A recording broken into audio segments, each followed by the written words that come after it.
No i dopływamy do naszego zimowiska. Gdzieś się zatrzymiemy i będziemy szukać miejsca na obóz.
Za nami kolejny, trzeci rok wyprawy dookoła Skandynawii, a to jest tego historia.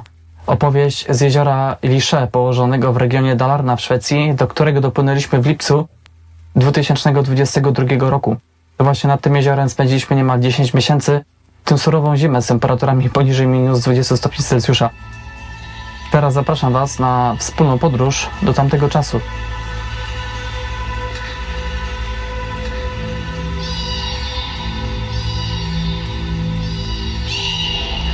Dotarliśmy na miejsce wytypowane na mapie, ale okazało się, że to pogorzelisko. Ziemia strasznie jałowa, nie ma żadnych roślinek, nie ma witamin, jest lato, a ja nie mam jak uzupełniać doborów. No, czar prysł. Było zbyt pięknie.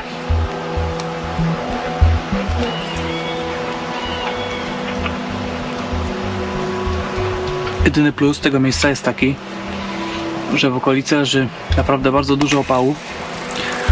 No jest czym palić. Jest czego budować. No i tak dalej, ale ja kornik to nie jestem, żeby się żywić drewnem. Także założyliśmy tutaj taki obóz, z którego badamy całą okolicę. Z tego miejsca startujemy, do tego miejsca wracamy. No i badamy poszczególne lokalizacje. Szukamy, gdzie jest drewno do wędzenia, bo na razie to podwędzam sosną i nie jest to zbyt dobre rozwiązanie. Na biedę ujdzie, ale żeby zrobić na zimę zapasy, no to kiepska sprawa. Ale w międzyczasie też łapiemy rybki. Nieźle biorą, ładne szczupaki tu są. Ja samemu też zacząłem robić przynęty spinningowe, modyfikować, rozbierać stary złom, przerabiać. No i efekty są powalające.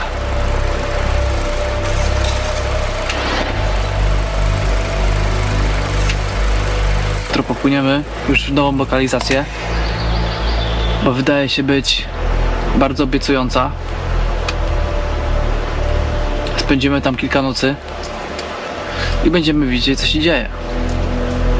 W tym czasie się też na spokojnie rozejrzymy. Jak będzie wszystko dobrze, to zakładamy taki solidny obóz i zaczynamy pracę przygotowujące nas do zimowania.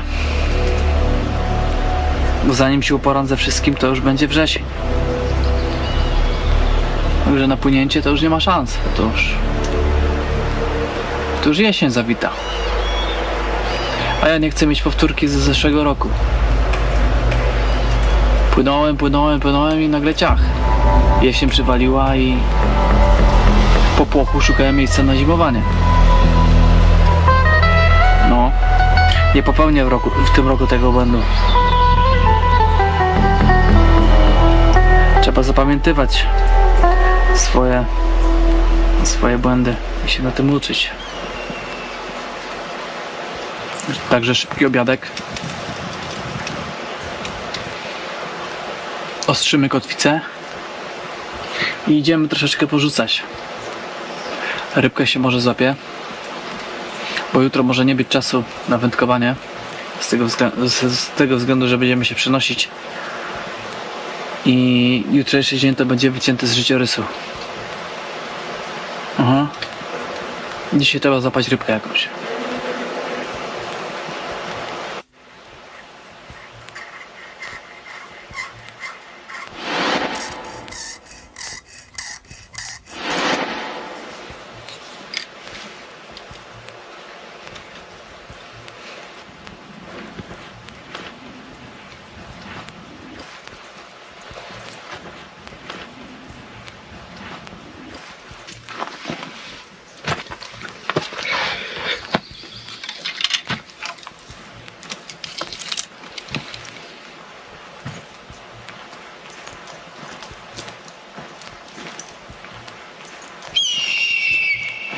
Tak, dzień dobry, dzień dobry. Co masz tutaj zabaweczkę? Pokaż. Pokazuj zabaweczki, pokaż. Ała. Nie. Dalej, gdzie masz zabaweczkę?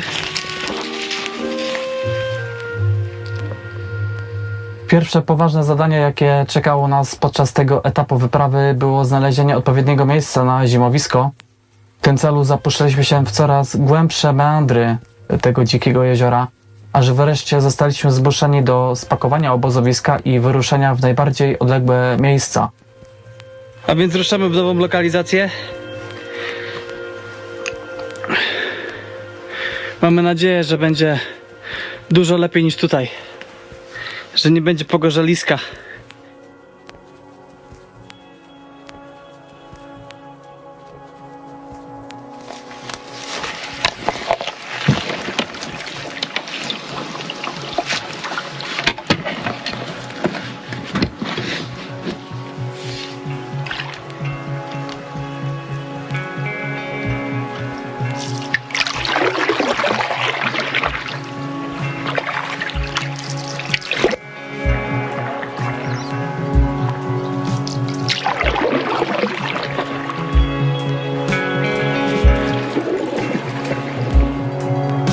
Płyniemy i płyniemy.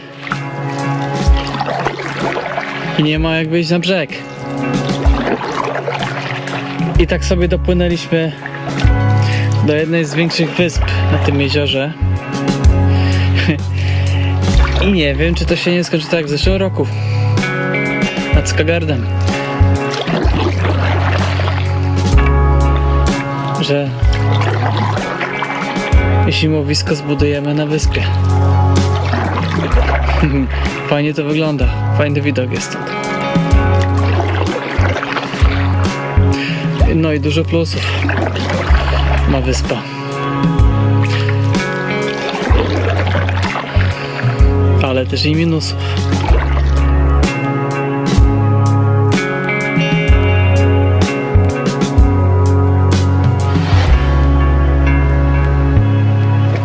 Poranek obfitości. Szczupaczki. Ptak wygonił mnie spod futer o godzinie 4. Chwyciłem wędkę. Przygoniłem gada. Trochę porzucałem. Obszedłem wyspę dookoła. I śniadanie. Śniadanie jest. Obiad, kolacja. Dla nas obu.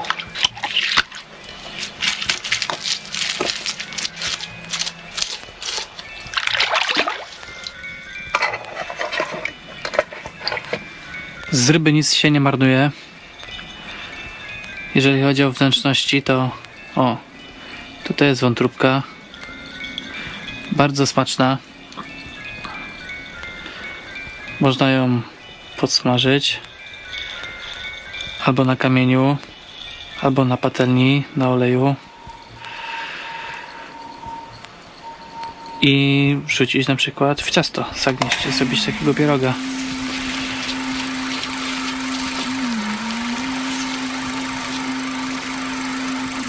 Mi osobiście bardzo smakuje. O, piękna wątróbeczka. Cyk.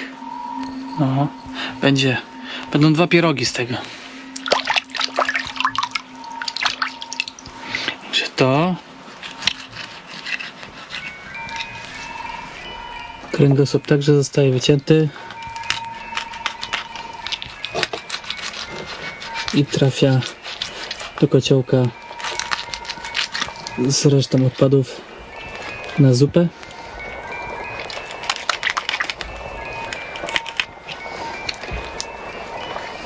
A my zyskujemy dzięki temu fajnego fileta, którego można podsuszyć, podwędzić. Właśnie w ten sposób sprawiam rybę, w sensie rozbieram ją.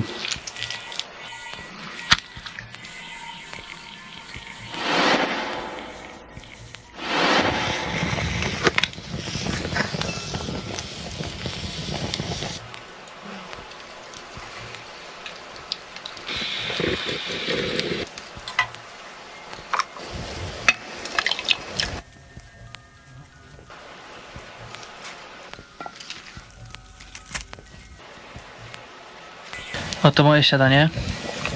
Maca. No i rarytas. Owsianka z borówkami.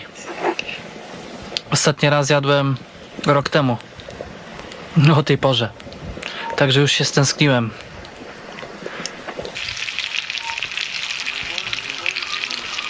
Obieramy nieco inną taktykę. Mieliśmy startować z obozu letniego w poszczególne miejsca zaznaczone na mapie, ale to jest zbyt czasochłonne. Bardzo dużo czasu tracę na przepływy, na dotarcie do jednego punktu i powrót i tak dalej, i tak dalej. Także stwierdziłem, że po prostu będziemy się do końca lipca tutaj przemieszczać po jeziorze, badać poszczególne obszary wytypowane na mapie i spośród nich odsiejemy te, które się ewidentnie nie nadają, a te, które zostaną, spośród nich wybiorę te najlepsze. Nic innego mi nie pozostaje. Idealnego miejsca nigdy nie znajdę. Zawsze coś będzie nie tak.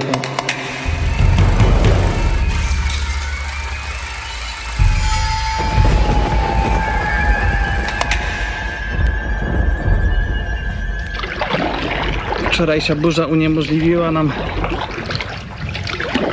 wyruszenie do kolejnej lokalizacji na rekonesans. Ale dzisiaj wstałem o 5. Zjadłem szybkie śniadanie. Spakowaliśmy się i lecimy, bo przed 11 ma zacząć wiać, a potem ma przyjść znowu deszcz i burza. Także opuszczamy wyspę i lecimy w kolejną lokalizację.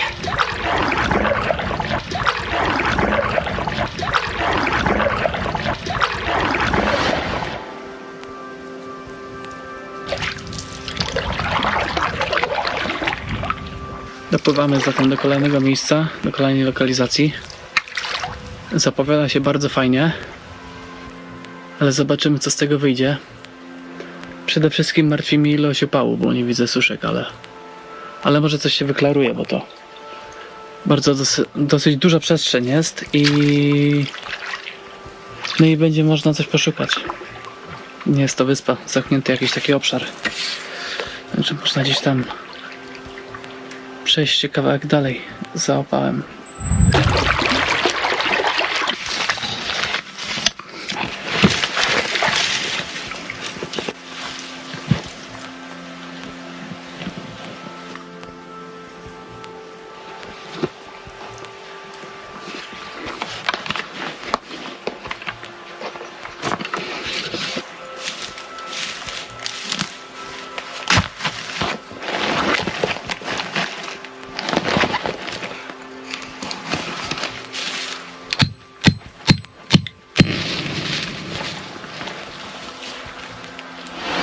Rozbici, więc teraz idziemy sprawdzić okolice, czy się nadaje pod zimowisko, a jutro prawdopodobnie ruszymy dalej, bo będą warunki do płynięcia i zbadamy kolejną lokalizację.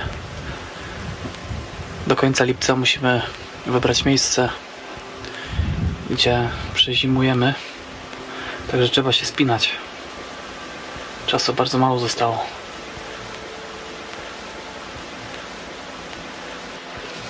Chodź, idziemy, zobaczymy. Chodź. No chodź. No chodź, chodź.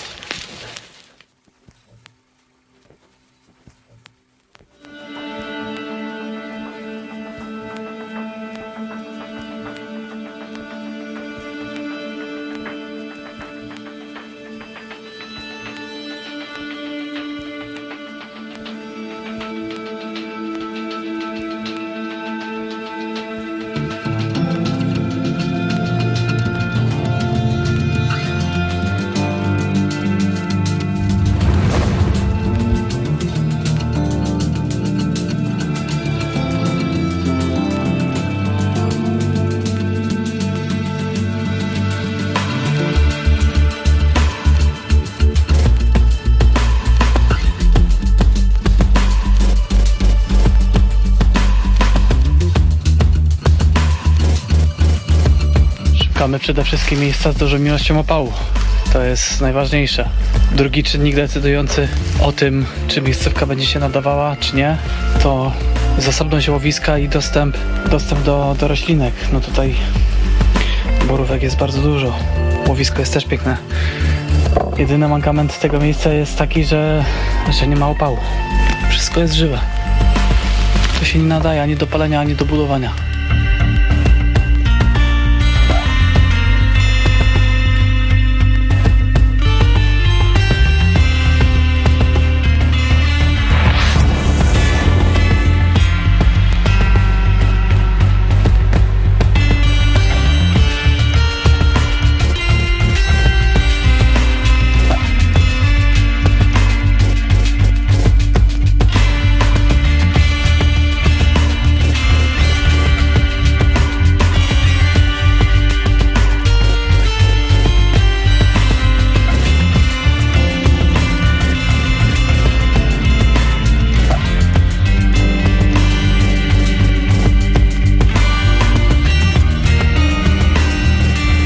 Całkiem sympatyczne miejsce. Opału nawet jest. Pytanie jak z łowiskiem. Dojście jest do wody. bez konieczności używania kanadyjki, także niby łowisko jest. Rozejrzymy jeszcze się dokładnie tutaj po okolicy.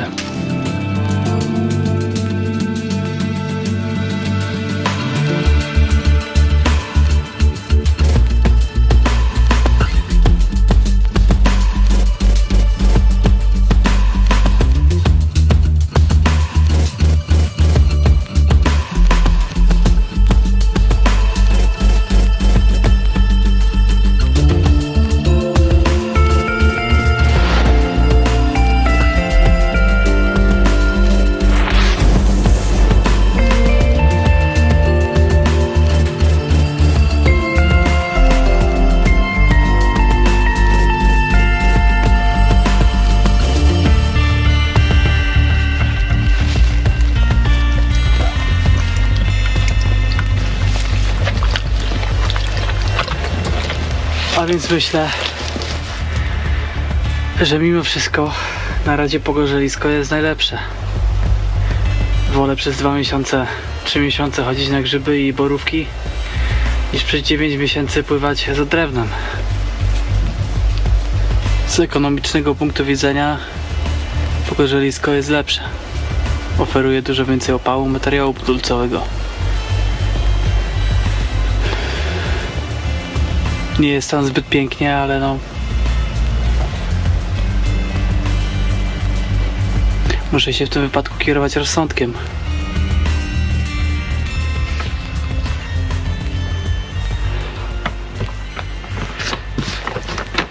Mieliśmy startować w nową lokalizację, ale stwierdziłem, że nie wiem, czy to jest sens w ogóle.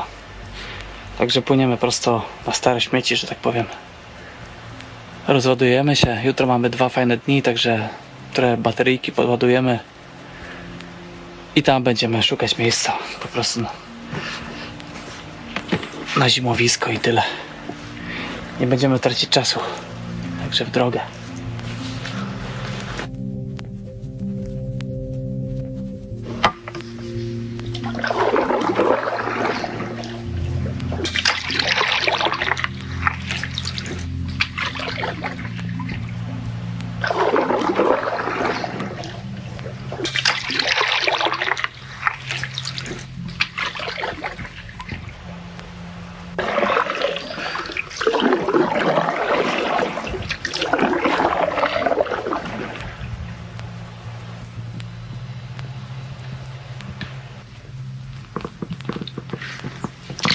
I wracamy do punktu wyjścia. Na stare śmieci, że tak powiem. Do miejsca, które oferuje nam najważniejszy surowiec, czyli drzewo suche.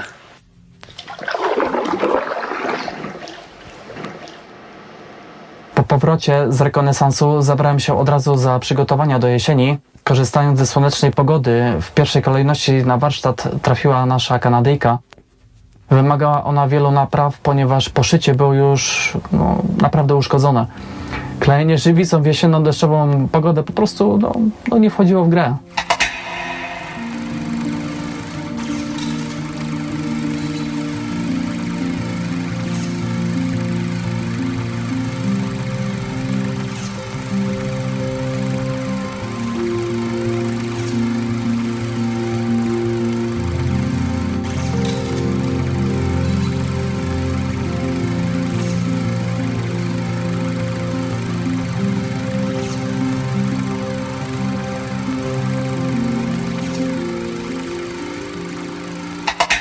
Mając opanowane kanu, kolejnym krokiem było zadbanie o mojego przyjaciela, który to również wymagał przygotowania i opieki.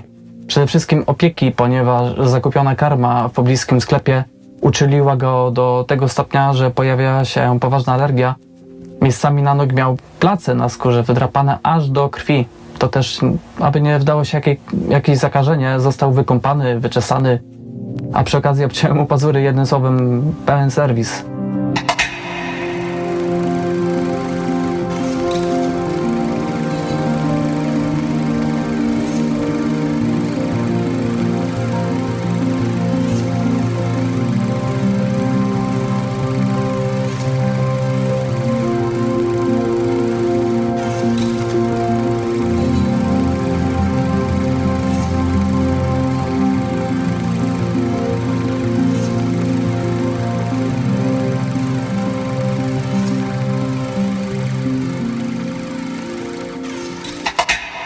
Skoro mając za sobą te dwie najważniejsze sprawy, mogłem zabrać się za konkretniejsze przygotowania do zimy, rozpoczynając je od pozyskania bali i wykonaniu pierwszego wieńca naszego zimowego schronienia.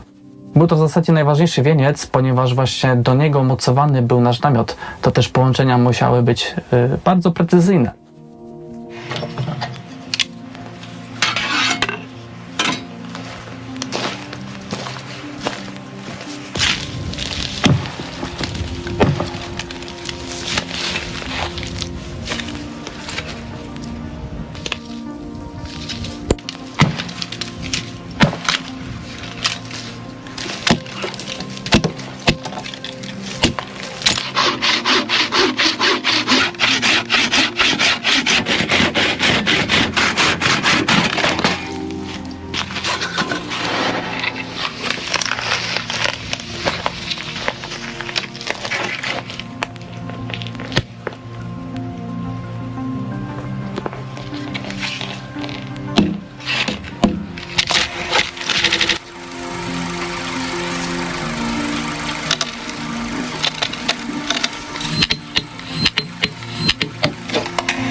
W następnej kolejności przygotowałem stelaż nośny naszego namiotu, dzięki czemu mogłem przenieść obóz bliżej placu budowy.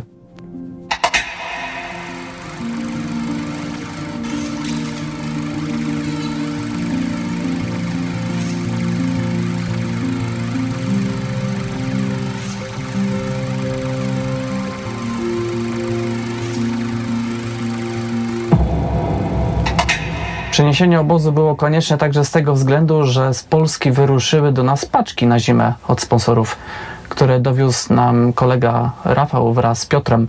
Zawierały one m.in. elektrownię solarną od firmy Goal Zero Polska, którą musiałem postawić na słonecznionym miejscu. Problem był taki, że kabel nie był zbyt długi. To też musiałem przenieść się bliżej otwartej, nasłonecznionej przestrzeni.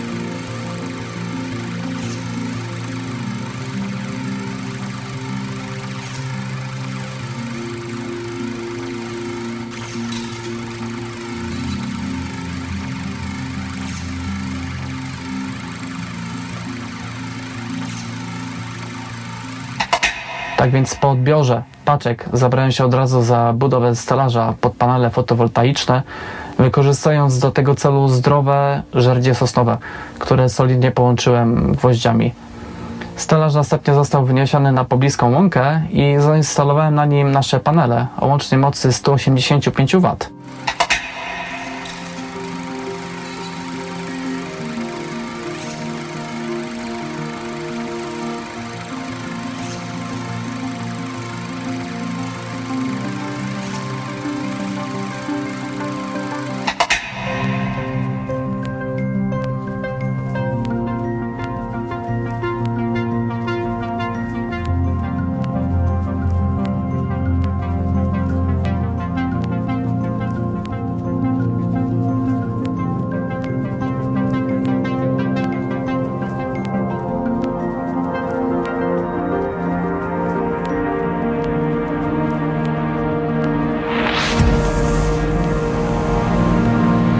Mając za sobą zreparowaną kanadyjkę, zadbanego psiego kompana, a także zapewnione zaplecze, z kopyta zabrałem się do ciężkich robót, czyli pozyskania suchego drewna konstrukcyjnego na budowę schronienia, wykorzystując do tego celu zwalone i zawieszone drzewa nieopodal obozu.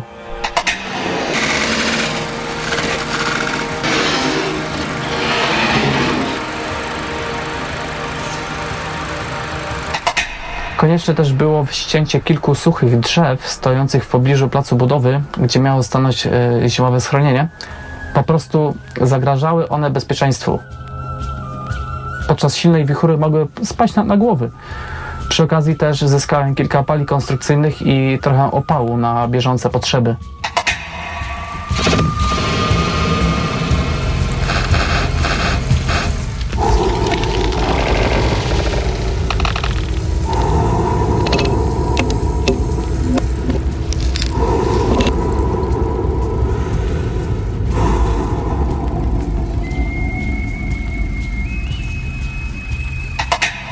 Nim się uporałem z pozyskaniem materiałów na budowę, zaczęła nas dotykać jesień.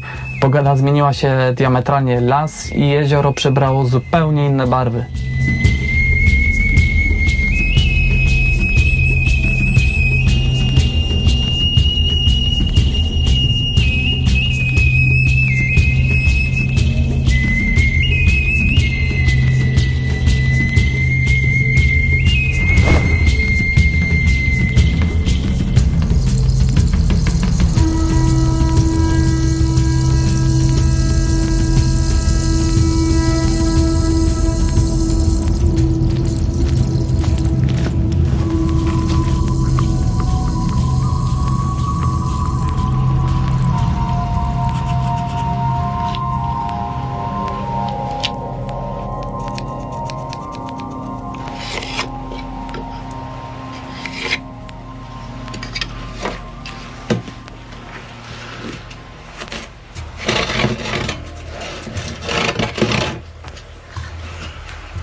Konstrukcja schronienia, którą budowałem z myślą o tamtej zimie, różniła się od poprzedniej. Zrezygnowałem po prostu budowania pałacu, mówiąc kolokwialnie, a skupiłem się na tym, aby zapewnić sobie minimum komfortu. Oszczędziłem sobie dzięki temu wiele niepotrzebnej pracy.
Podczas tego sezonu skupiłem się głównie na podłodze. To w zasadzie izolacja od podłoża była priorytetem.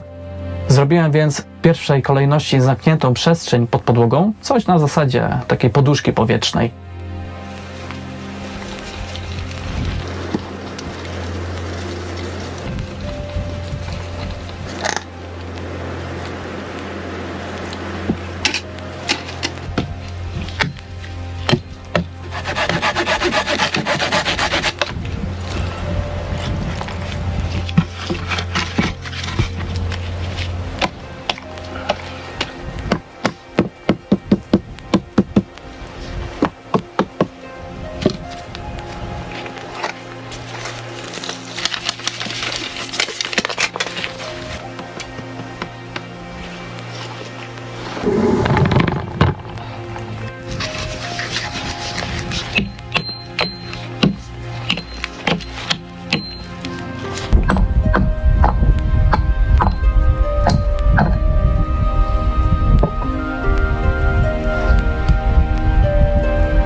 Mając gotową podłogę zaizolowaną trzciną oraz piaskiem, na ostatnim wieńcu zamontowałem wreszcie kołki montażowe do namiotu.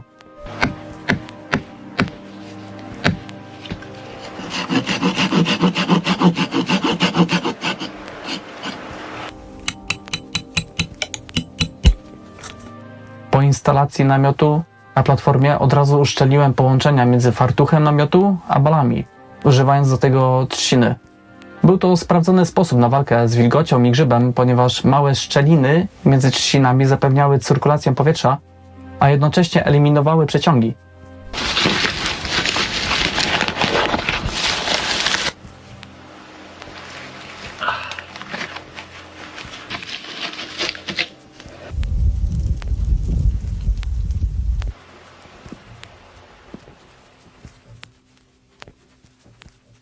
Gdy dolna część schronienia była gotowa, mogłem wreszcie zabrać się za stelaż nośny.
Konstrukcja stelażu niemal cała została wykonana bez użycia gwoździ, dzięki czemu uzyskałem coś na zasadzie dylatacji na połączeniach. Nasz namiot jest wykonany z czystej bawełny, a ta pracuje. Kiedy jest mokro, to się kurczy, a kiedy jest ciepło, to się rozszerza. Tak więc dzięki wspomnianej dylatacji namiot mógł swobodnie pracować i nie miałem problemu na przykład z zapięciem namiotu podczas dużej wilgoci, kiedy materiał się kurczy, albo obwisłym dachem podczas suchej aury, kiedy tkanina się rozszerza.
W trakcie budowy naszego zimowiska jednocześnie też zmuszony byłem do uzupełnienia drewna opałowego na bieżące potrzeby.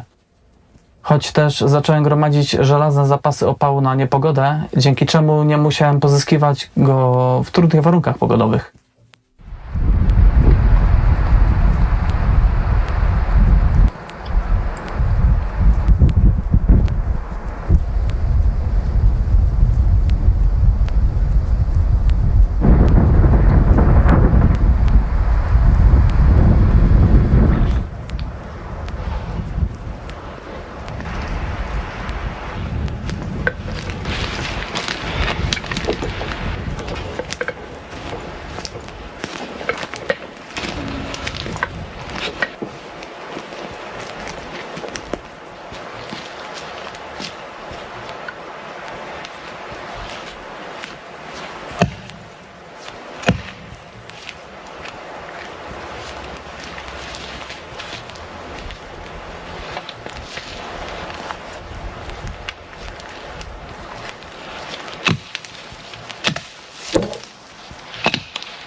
No idziemy, idziemy.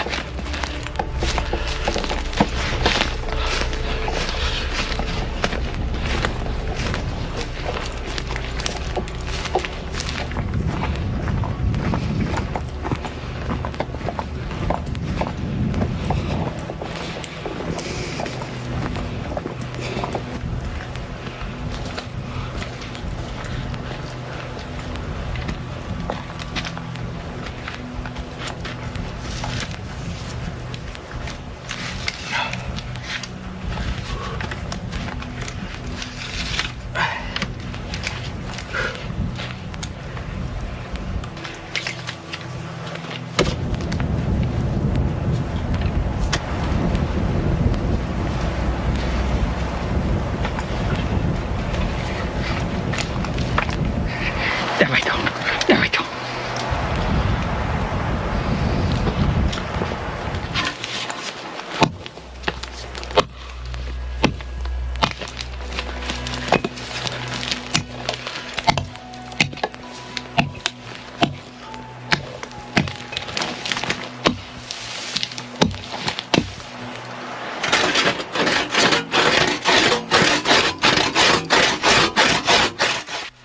Pozyskiwanie opału zajmowało bardzo dużo czasu, mimo sprawnej organizacji.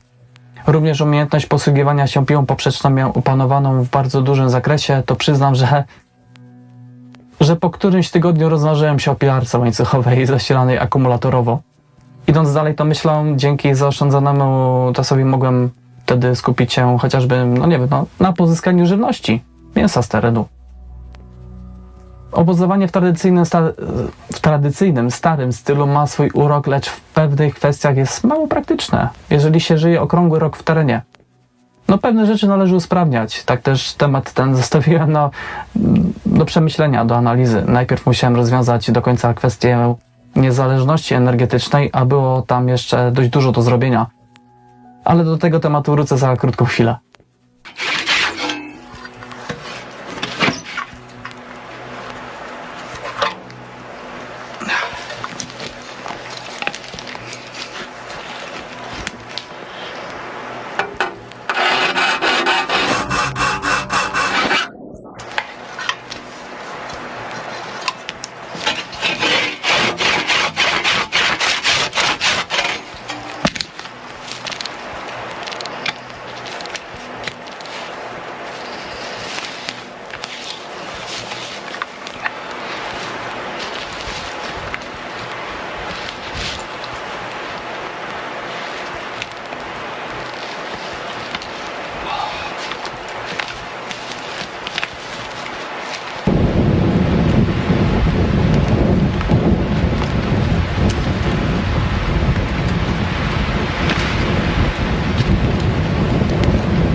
Naszemu zimowemu schronieniu brakowało jeszcze kilku elementów, a jednym z nich była adaptacja do jesiennych warunków.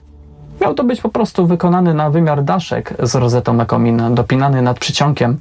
Dzięki współpracy z firmą juchcik.pl, która zaopatruje naszą wyprawę w potrzebne materiały, była to tylko kwestia czasu.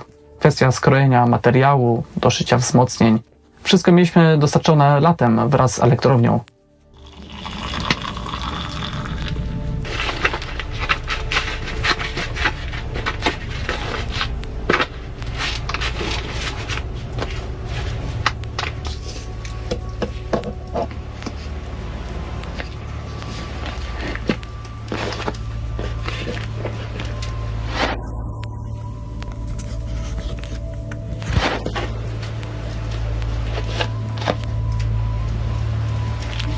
Temperatura pół stopnia Celsjusza powyżej zera.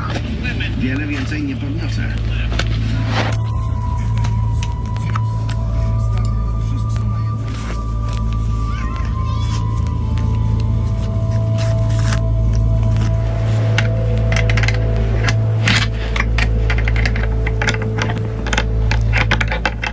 Wracając więc do tematu samowystarczalności energetycznej, tego roku postanowiłem rozwiązać ten problem całkowicie. Tak też dzięki współpracy z firmą JDC24, która zapewnia nam logistykę na wyprawie, udało nam się sprowadzić do obozu potrzebne elementy do rozbudowy elektrowni. W zasadzie wszystko zostało dostarczone nad brzeg jeziora, wystarczyło tylko podpłynąć.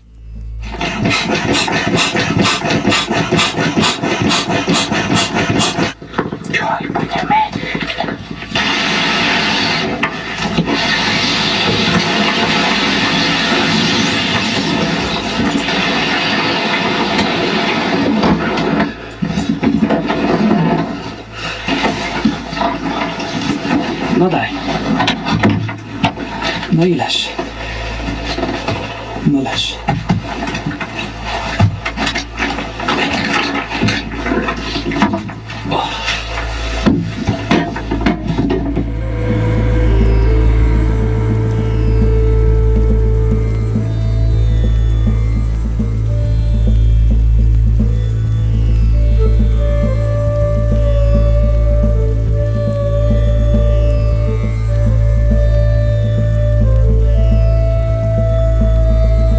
W jesiennym transporcie znalazły się elementy konstrukcyjne do rozbudowy elektrowni. Była to skrzynia do zabudowy w standardzie IP67 od firmy Szekla 4x4, a także komponenty od firmy Goal Zero Polska.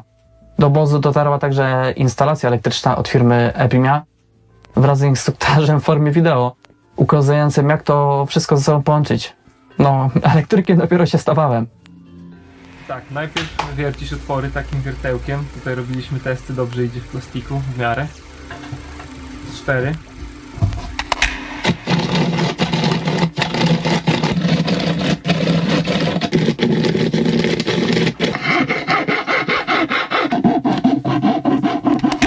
Otwierasz paczkę, w paczce będzie 5 złącz. Bierzesz 4 jednozapasowe.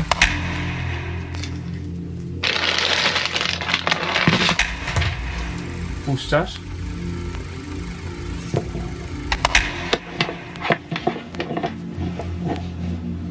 Bierzesz sobie puszkę. Z puszki masz dwa kable, czerwony i czarny. Podłączasz do akumulatora, czerwony do plusa, czarny do minusa. Kleisz sobie tu gdzieś puchę do ściany albo na podłogę.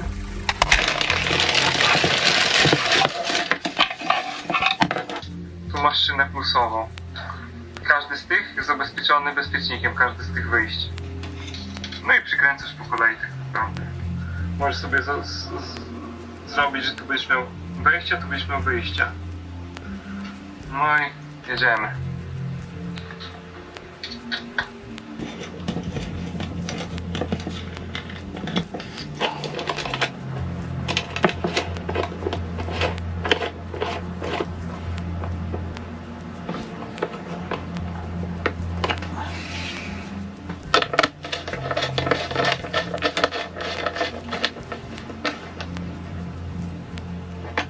Masz kontroler ładowania. Tak.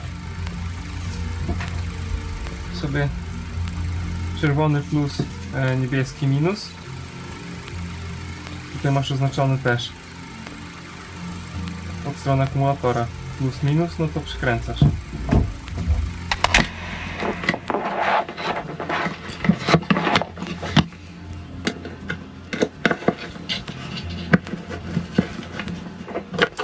No i masz zrobione. To gdzieś sobie wieszasz, tu masz otwory montażowe, wieszasz sobie na ścianę. Jeśli to nie będzie w szczelnej obudowie, to fajnie, żeby tu miało jakąś cyrkulację powietrza, żeby nie zbierała się wilgoć na tych stykach. No i tu wpinasz panele do tego i złącza.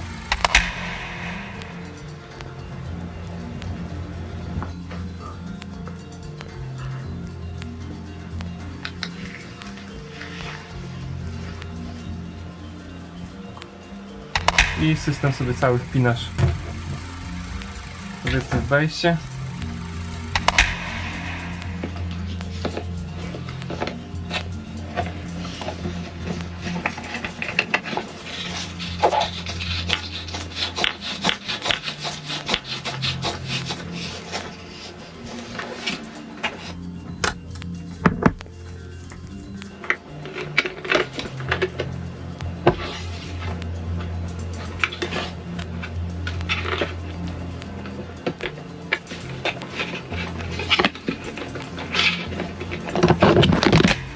Oprócz fotowoltaiki, którą już posiadałem, rozbudowałem system o turbinę wiatrową od firmy Sanko Poland. Miała ona nam zapewnić źródło energii podczas najkrótszych dni w roku, kiedy to słońca było najmniej. Teraz turbina wiatrowa. To jest do turbiny wiatrowej. Tutaj masz zaznaczone, który jest plus, który minus.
Z gniazdami bezpieczników, z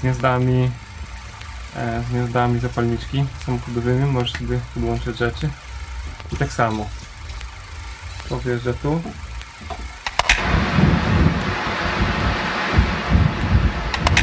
Kabel, co chciałeś do samodzielnego zarobienia.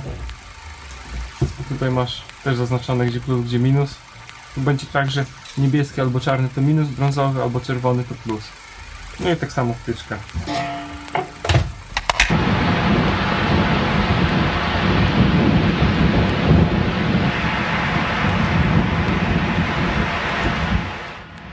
Wraz z zakończeniem budowy elektrowni nadszedł pierwszy poważny oddech zimy.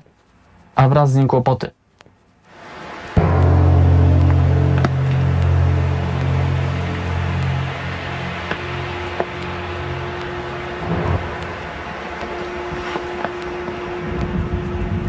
Stoję, patrzę i nie wiem co zrobić. Wody przybywa w oczach. Boję się, że zaleje mi elektrownię. Są dwa rozwiązania, albo przenieść to w inne miejsce, albo zabezpieczyć tak jak to wszystko stoi, zbudować jakiś pomost. Nie wiem sam.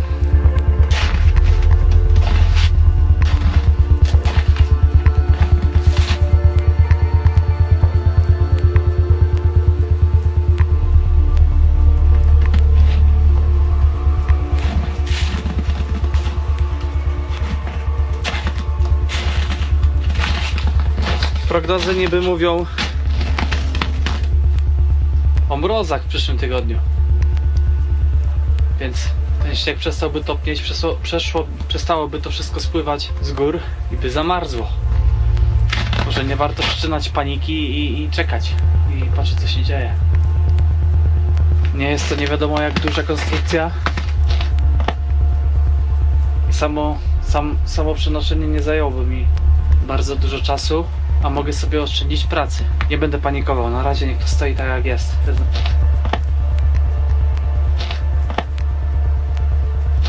Trzeba obserwować. Wbiję kołek, zrobię podziałkę, po prostu będę obserwował ile wody przybywa, w jakim tempie. A zajmę się bardziej innymi sprawami, jak chociażby pozyskanie żelaznego zapasu drewna.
Temat pozyskania drewna opałowego powracał jak bumerang. Zamiast iść upolować rybę, to trzeba było rąbać drewno. No. Z każdym kolejnym tygodniem coraz intensywniej myślałem o tej pilarce łańcuchowej i usprawnieniu tej czynności. No, wszak problem samowystarczalności pod kątem energii elektrycznej miałem już w zasadzie rozwiązany.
Spiesząc się przed głęboką zimą, oprócz pozyskiwania drewna, zajmowałem się także przygotowaniem odzieży. Spodnie otrzymały takie fartuszki ze ściągaczem, dzięki czemu trociny, a przede wszystkim śnieg, to najważniejsze, nie miał wpadać mi do środka obuwia.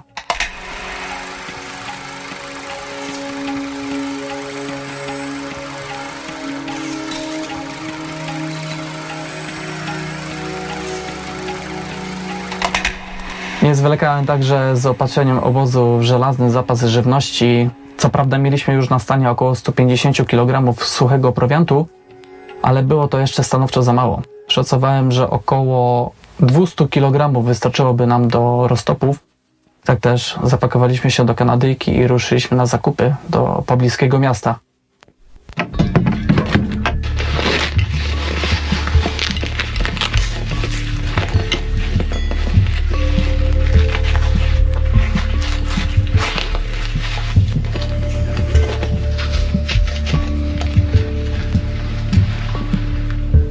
No dalej, dalej. No i leżeć.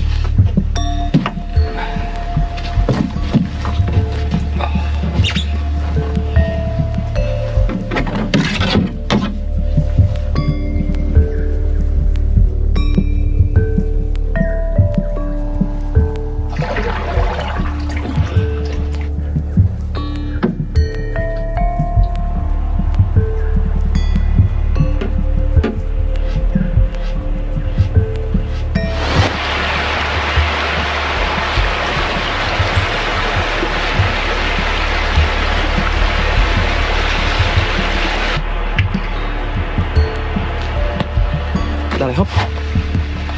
Dalej. Wyłaź, wyłaź.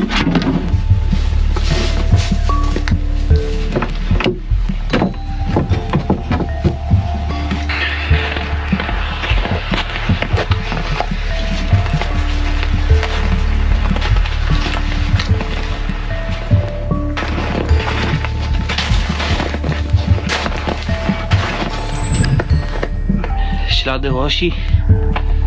Całkiem sporo ich tutaj.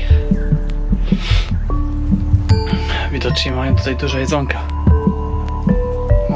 Trzeba uważać, żeby nie wpaść na jakiegoś.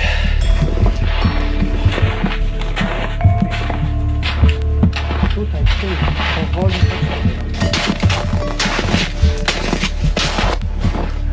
I jesteśmy na drodze.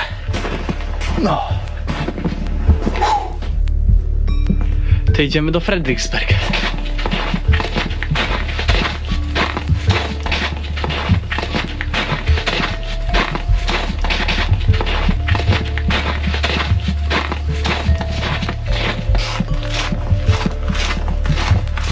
Mała przerwa. Niosę ostatni transport zapasów na zimę, około 45, może 50 kg. Będzie to ostatni chyba transport i całe szczęście, bo już mam dość. Jeszcze około 1,5 km do Kanadyjki i wracamy do obozowiska.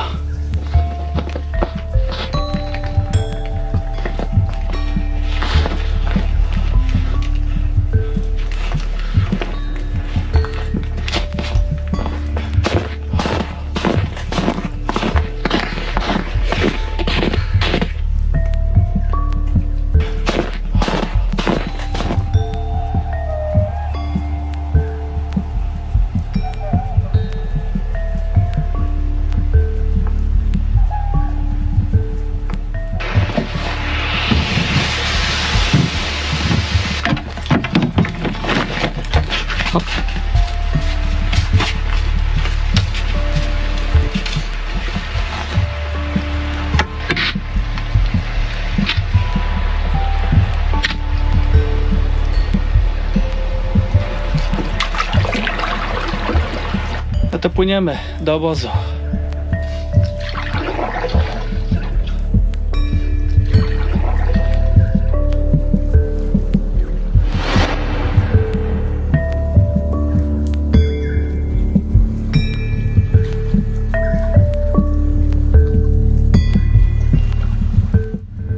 Jak się kilka godzin później okazało, był to ostatni dzień, w którym możliwy był jakikolwiek transport żywności. Wieczorem nadszedł taki mróz, że niemal całe jezioro zostało skute lodem.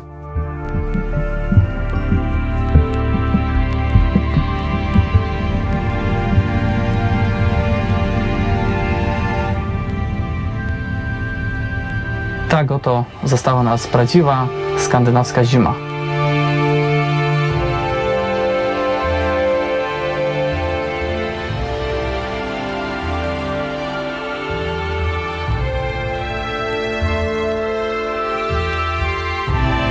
Dzisiaj konkretnie przesoliło. Słupek rtęci pokazuje minus 13, minus 14. Tak przesoliło, że w namiocie mamy szron na ściankach. Miałem zamiar dzisiaj pójść i troszeczkę drewna porąbać, ale chyba sobie odpuszczę. A w tym czasie po prostu zacznę sobie szyć zimowe ubrania. Ocieplacze przede wszystkim na stopy, rękawice, jakiś ocieplacz w planie jest. Trzeba się sprężać, bo zapowiadają temperatury do minus 20, a podobno nawet do minus 30 gdzieś tam. Także już nie są żarty, trzeba się szykować. Jezioro jest praktycznie całe skute lodem. Lód ma grubości około 3-4 cm. Znaczy wczoraj tyle miał, a dzisiaj to już pewnie jest grubszy. Ale cieszy mnie to bardzo, z tego względu, że przestało to wszystko topnieć. Śnieg przestał spływać z gór i przestał zalewać naszą elektrownię. Także jest plus w całej tej sytuacji.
Co mi dasz?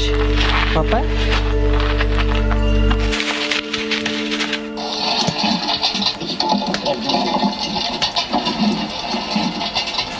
Here now there is one which provide another food source for the hunters during the winter. Little show.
Tej zimy miałem w planie zbudowanie wózka transportowego, a był on nam potrzebny do kolejnego etapu wyprawy.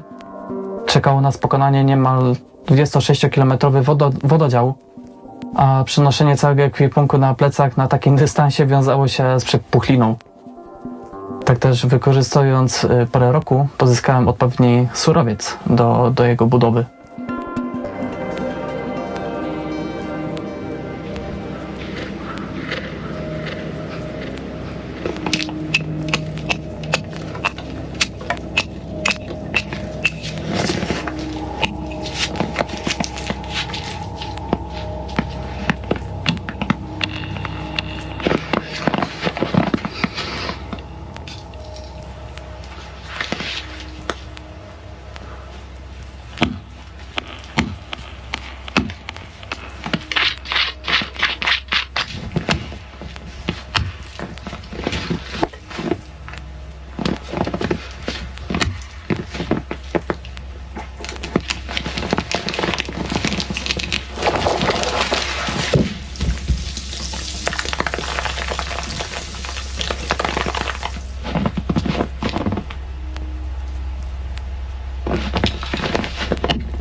No i w końcu ziścił się koszmar. Podczas odwiży spływająca woda z gór zalała naszą elektrownię, a co gorsza odcięła nas od miejsca, z którego czerpałem do tej pory wodę.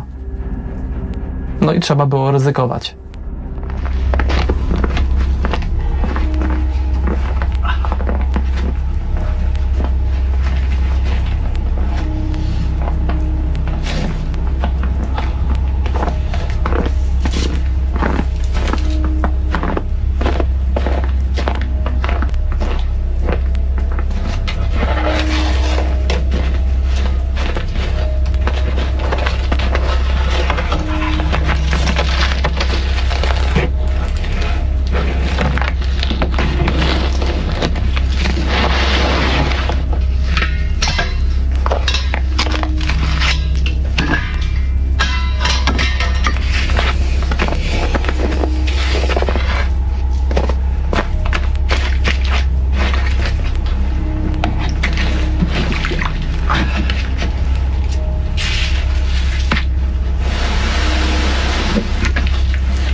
Wypadnięcie z Kanadyjki oznaczało dostanie się pod lód, a to mogło skończyć się naprawdę źle.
Mając zażegnany kolejny problem, mogłem zabrać się wreszcie za rozszczepianie kłód i wykonanie dek konstrukcyjnych do budowy wózka.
Odwilż w końcu ustąpiła, a w jej miejsce przyszła naprawdę głęboka zima.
Kiedy na horyzoncie zaczęło pojawiać się przedwiośnie, rozpocząłem kolejne przygotowania, choć wózek nie był jeszcze skończony. Owe przygotowania dotyczyły wiosennego wyruszenia do koryta rzeki. Miałem bowiem w planie przewieźć wszystko wózkiem po zamarzniętym jeziorze, aż do koryta rzeki. Dzięki temu chciałem zaoszczędzić mnóstwo czasu, gdyż gdybym czekał w zimowisku, aż lód stopnieje na jeziorze, zastałby mnie maj, a rzeka w tym czasie już na pewno by płynęła. Jako ciekawostkę dodam, że pokrywa lodowa wynosiła w tym czasie już ponad 60 cm. Robiło wrażenie. Tak też w pierwszej kolejności zająłem się zapasami. Karmę na nuka przysypałem do wodoszczelnych beczek transportowych. Również swoją żywność starannie zabezpieczyłem na czas przeprawy.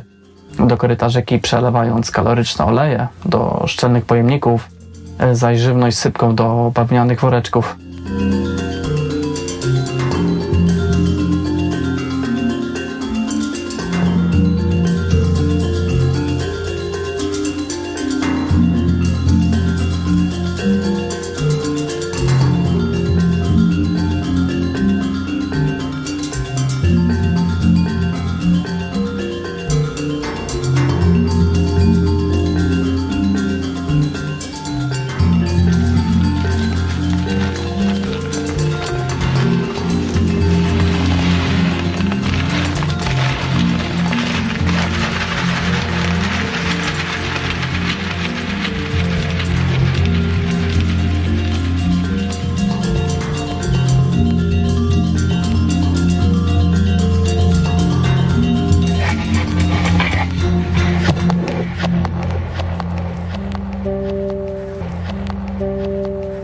No i tak z małym smutkiem zacząłem rozbierać nasz obóz, choć miałem świadomość, że to nie koniec naszych przygód, bo Coś się kończy, coś się zaczyna.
Chciałeś?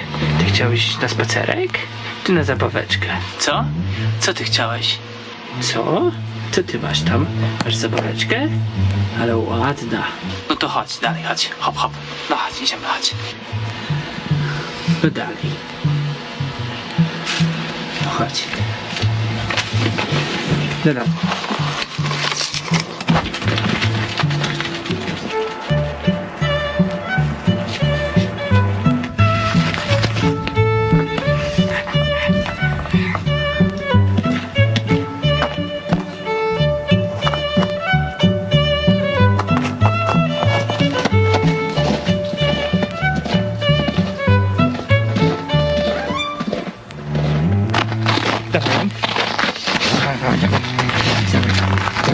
Dawaj, ziomkę, dawaj. Dawaj, dawaj, ała, ała, ała. Dawaj, dawaj, dawaj, dawaj. Dawaj.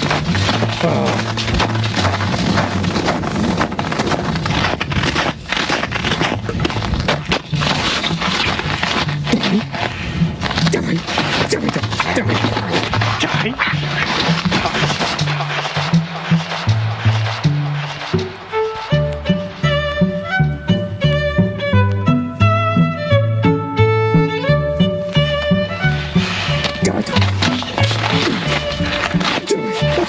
Oj, czekajcie, oj, czekajcie.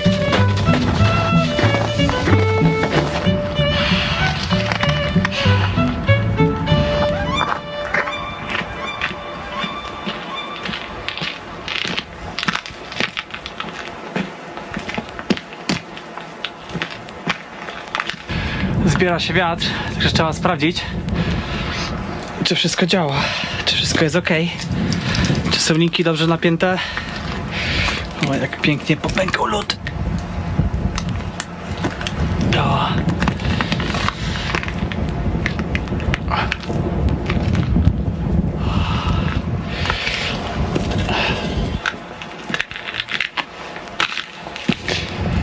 Panele będzie trzeba dzisiaj dowiązać, ale chyba w pierwszej kolejności to ja przedstawię najbardziej nasłonecznione miejsce, bo jeszcze słońce jest. Jeszcze będzie. Także szkoda energii marnować.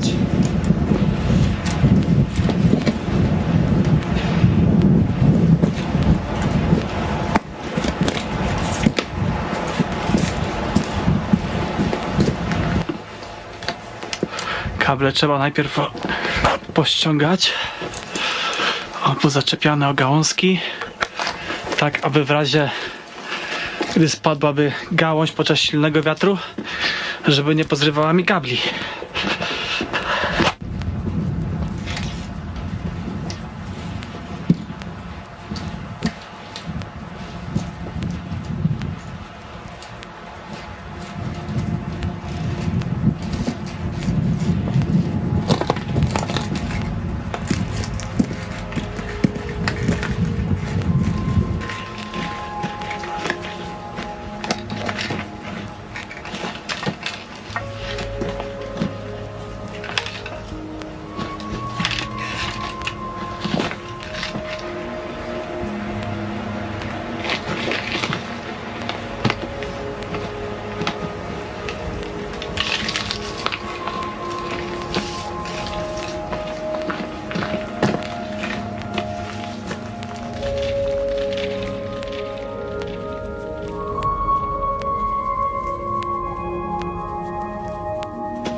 Mała przerwa obiadowa.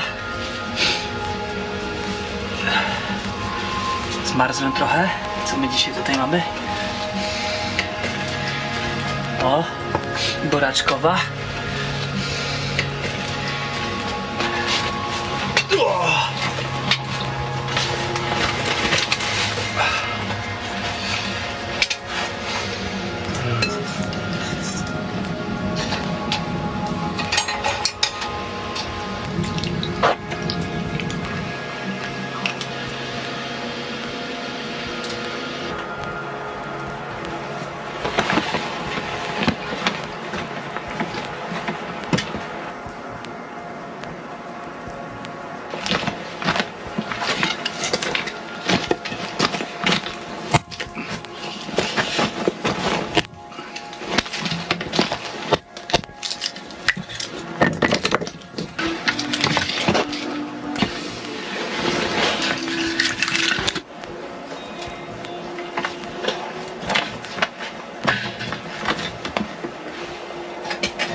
I po słońcu. Koniec ładowania na dzisiaj. Może turbina trochę pochodzi, trochę napędzi. Akumulatory. Trzeba zabezpieczyć panele i tyle. Koniec na dzisiaj. I przenosimy się do środka. Zresztą i tak już się robi tak zimno, że jestem cały skostniały. Działamy.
Będzie stabilniejsze.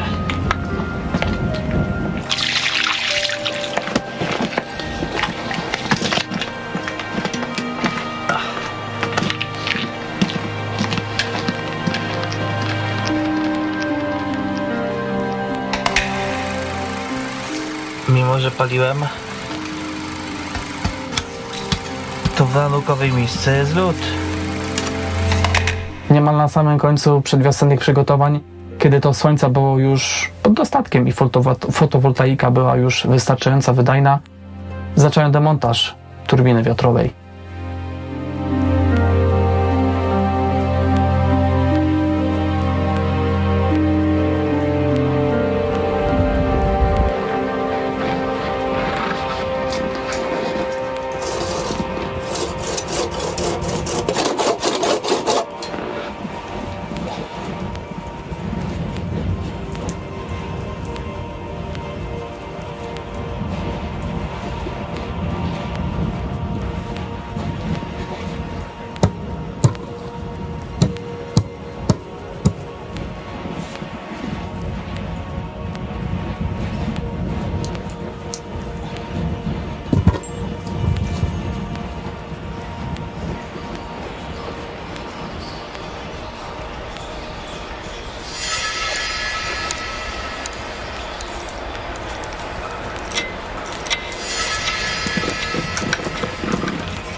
Zaraz po demontażu turbiny zabrałem się za dalszą rozbiórkę naszego schronienia, tak aby pozostawić po sobie porządek.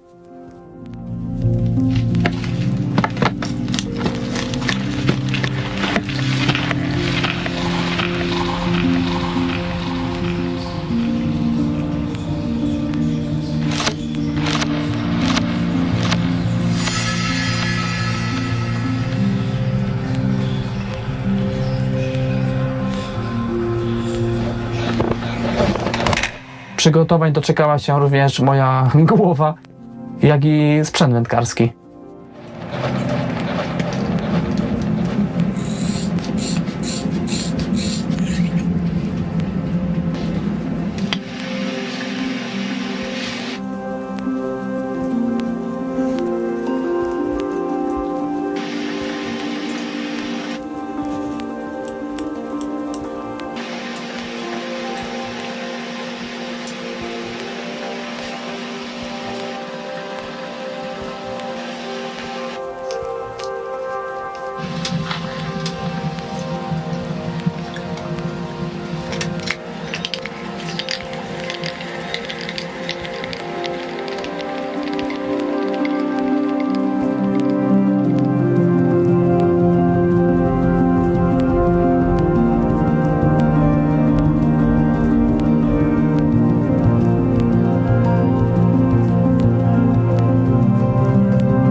Robimy mięsko. Dostaliśmy od lokalnych wędkarzy, od lokalnych ludzi, od mieszkańców szczupaki. Przejeżdżali dzisiaj rano. Zatrzymali się, jak wracali z ryb i nam podrzucili 2 szczupaki. Także dzisiaj wyżerka, nie? Ty też będziesz chciał? Ty też, tak?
Na dworze pada, przez to przeniosłem wszystkie prace do środka i madełko wstawiłem, w sensie struglicę.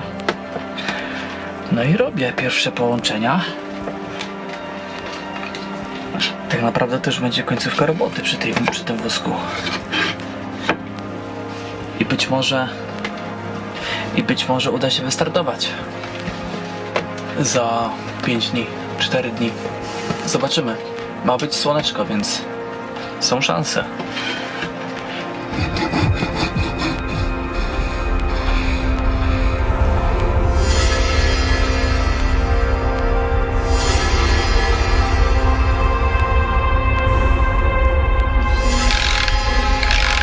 Kilka dni później wózek został ukończony i mogłem przystąpić do wiosennej przeprawy przez zamarznięte jezioro. Film ten nie oddał wszystkich naszych przygód, które tutaj nas spotkały. Wiele rzeczy nie zarejestrowała kamera, chociażby spotkania z niedźwiedziem, ataku rysia na nanuka, czy też wpadnięcia pod lód. Również YouTube ocenzurowało sceny, gdzie musiałem sobie szyć brodę po poważnym urazie. Ale to wszystko zostało udokumentowane w mojej książce, którą możecie kupić na mojej stronie www, a link do niej znajdziecie w opisie tego filmu.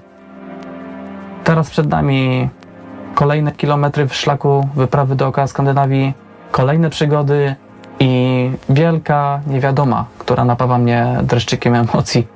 Pcha mnie to coraz dalej i dalej na północne rubieże Starego Kontynentu.